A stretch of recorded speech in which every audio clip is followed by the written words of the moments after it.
Nasrallah की मौत सिर्फ एक फसाना, उकसावे का ढूंढे नया बहाना।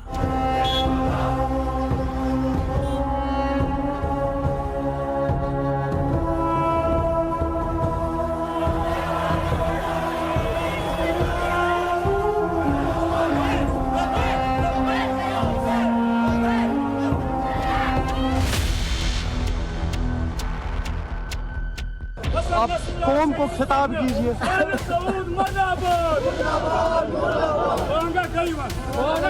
से लेकर बड़गाम तक कई जगहों पर सड़कों पर रैलियां निकाली गई, प्रदर्शन किए गए, नारे लगाए गए कि हिजबुल्लाह हमारी शान है, नसरुल्लाह हमारी जान है।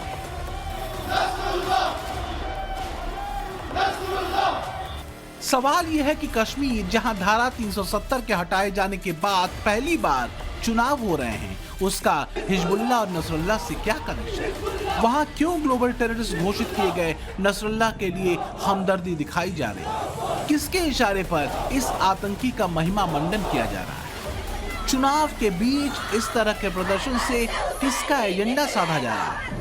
मोदी सरकार के दौर में जिस कश्मीर घाटी में आतंकवाद के ताबूत में आखिरी कील ठोकी जा रही है, वहां जिहादी गैंग किसकी शह पर सड़कों पर उतरा है?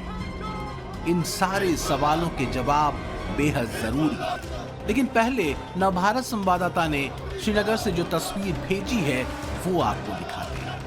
नसरुल्लाह की हत्या के बाद कश्मीर घाटी के अलग अलग हिस्सों में प्रदर्शन हो रहे हैं। हम इस समय बडगाम में हैं और मेरे सहयोगी शफीक आपको तस्वीरों के माध्यम से दिखाएंगे। ये बडगाम में इस वक्त विरोध प्रदर्शन हो रहा है क्योंकि कल जिस तरह से इजरायली फोर्सेस ने हिजबुल्लाह के कमांडर हसन नसरुल्लाह को एक एयर स्ट्राइक के बाद उसकी हत्या की, उसके खिलाफ ही ये लगातार विरोध प्रदर्शन कल से ही श्रीनगर बडगाम के कई इलाकों में देखने को मिले। इसके साथ साथ आप देखेंगे यहाँ पर लगातार हिजबुल्लाह के समर्थन में जो है विरोध जो प्रोटेस्ट हो रहे हैं। आप देखेंगे कि हिजबुल्लाह के फ्लैग्स के साथ और हसन नसरुल्लाह के बड़े पोस्टर्स के साथ ये लोग जो है लगातार प्रदर्शन कर रहे हैं।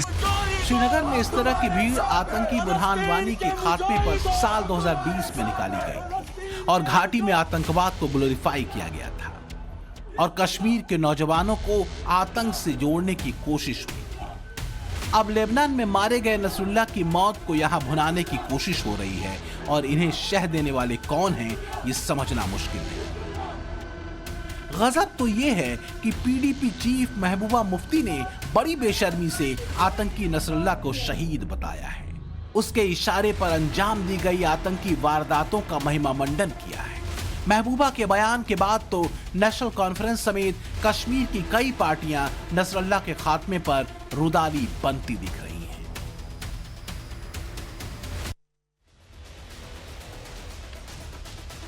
कश्मीर में आतंकी सरगना नसरुल्लाह की मौत पर मातम मनाने वाले कौन हैं? जिहादी गैंग के समर्थन में माहौल बनाने वाले कौन हैं?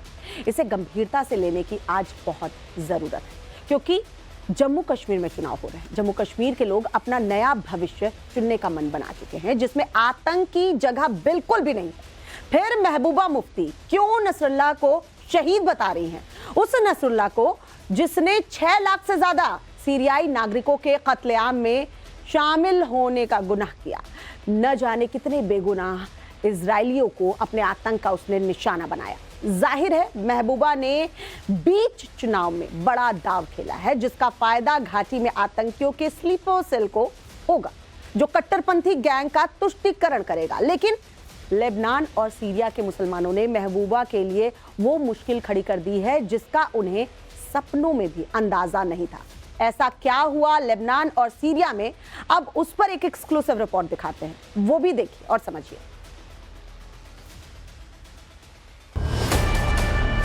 हफ्ता भी नहीं गुजरा है जब कश्मीर में हो रहे चुनाव को दुनिया भर के पर्यवेक्षकों ने घूम घूम कर अपनी आंखों से देखा। कश्मीर के नए माहौल को सराहा। वहां ग्लोबल टेररिस्ट नसरुल्लाह की मौत का मातम मनाते लोगों की तस्वीर अचानक दिखाई देती है तो कोई भी चौंक उठेगा, सवाल उठाएगा कि लेबनान के आतंकी संगठन हिजबुल्लाह और उसके चीफ का हमदर्द घाटी में कहां से पैदा हुआ। कश्मीर घाटी में अचानक गाजा, फिलिस्तीन और हिजबुल्लाह के समर्थन में झंडे क्यों लहराने लगे? क्या इसलिए कि जम्मू कश्मीर के चुनावी नतीजे इस बार आतंक की कब्र खोदने वाले हैं, आतंक के हमदर्दों की सियासत खत्म करने वाले हैं? 3 दिन पहले ही जम्मू कश्मीर के चेनानी और उधमपुर की रैली में केंद्रीय गृह मंत्री अमित शाह का दिया बयान याद कीजिए तो सारा माजरा आपकी समझ में आ जाएगा। उस सवाल का जवाब भी मिल जाएगा कि अफजल गुरु और बुरहान वानी पर कश्मीर के नौजवानों को उकसाने में नाकाम रहने वाले क्यों नसरुल्लाह के बहाने कश्मीर में आतंक को जिंदा करने की आखिरी कोशिश कर रहे हैं। सरकार आई, धारा 370 गई, ना पत्थरबाजी हो रही है, ना बम धमाके, ना गोलियां चली। और ये लोग एनसी, पीडीपी, कांग्रेस फिर से जम्मू कश्मीर में आतंकवाद लाना चाहते हैं। मैं बताकर जाता हूं, उमर अब्दुल्ला, आपकी जो इच्छा हो, आतंकवाद को हम पाताल तक गहरा दफन कर कर ही दम लेंगे। कश्मीर का बड़गाम हो या श्रीनगर का हसनाबाद, रैनावाड़ी, सैदाकदल, मीर बिहारी और आशाबाग इलाका, यहां नसरुल्लाह की मौत का मातम मनाया गया। सड़कों पर उतरकर इजराइल और अमेरिका विरोधी नारे लगाए गए। आतंकी की मौत पर मुस्लिम ब्रदरहुड की दलील दी गई। ये वही इलाके हैं जहां से 90 के दशक में कश्मीरी पंडितों को खदेड़ा गया और पाकिस्तान की शह पर कई दशकों तक आतंक की बिसात बिछाकर रखी गई। आतंक की गोली से लेकर पत्थरबाजों की गली की तस्वीरें दुनिया देखती रही, लेकिन अब वो सब बीते जमाने की बात है। कश्मीर विकास के रास्ते पर है। डल झील के पानी में बेगुनाहों का खून बहना बंद हो चुका है। कश्मीर में कश्मीरी पंडितों की वापसी की राह खुलती जा रही है।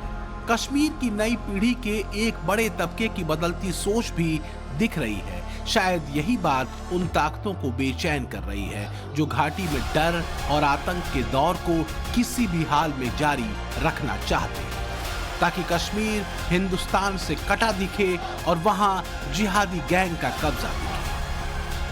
इसलिए जब पीडीपी की महबूबा मुफ्ती से लेकर नेशनल कॉन्फ्रेंस और कश्मीर की दूसरी सियासी पार्टियों के नेता नसरुल्लाह के खात्मे की खबर पर अपनी चुनावी रैली बंद कर देते हैं, नसरुल्लाह के लिए मातम मनाते हैं, उसे शहीद करार देते हैं, तो उनके रुख पर सवाल उठना लाज़मी है। जंग सड़ा हुआ है। परसों दिन हमारे जो एक इजराइल का सेना था, वो सेना ने हिजबुल्लाह का कमांडर हसन नसरुल्लाह को मार के गिराया। कहीं भी किसी को मार के गिराया और उनका देश का काम है, हमारा कुछ बोलने का कुछ नहीं है। लेकिन वहां में हसन नसरुल्लाह का मौत हो गया और आज कश्मीर में महबूबा मुफ्ती बोल रहा है कि हम चुनाव प्रसार नहीं करूंगा, हम दुखी है, किसलिए हसन नसरुल्लाह का मौत हो गया है। के जो कमांडर है नसरुल्लाह, उसकी मौत पर महबूबा मुफ्ती को इतनी तकलीफ क्यों है? जब बांग्लादेश में हिंदुओं का कत्लेआम होता है तब इनकी आवाज बंद हो जाती है। आज इजराइल पर हमला करने वाला हजीबुल्लाह, उसका कमांडर अगर मारा जाता है तो ये एक दिन के लिए प्रचार बंद कर देती है।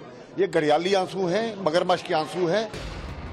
बीजेपी नेताओं ने जो सवाल उठाए उस पर न तो महबूबा कुछ बोलेंगी, न ही नेशनल कॉन्फ्रेंस समेत कश्मीर की दूसरी पार्टियों के नेता, क्योंकि उनका एजेंडा शीशे की तरह साफ है। धारा 370 के साथ कश्मीर में पुराने माहौल की वापसी, पाकिस्तान के आतंक पर सवाल उठाने की जगह उससे बिना शर्त बातचीत का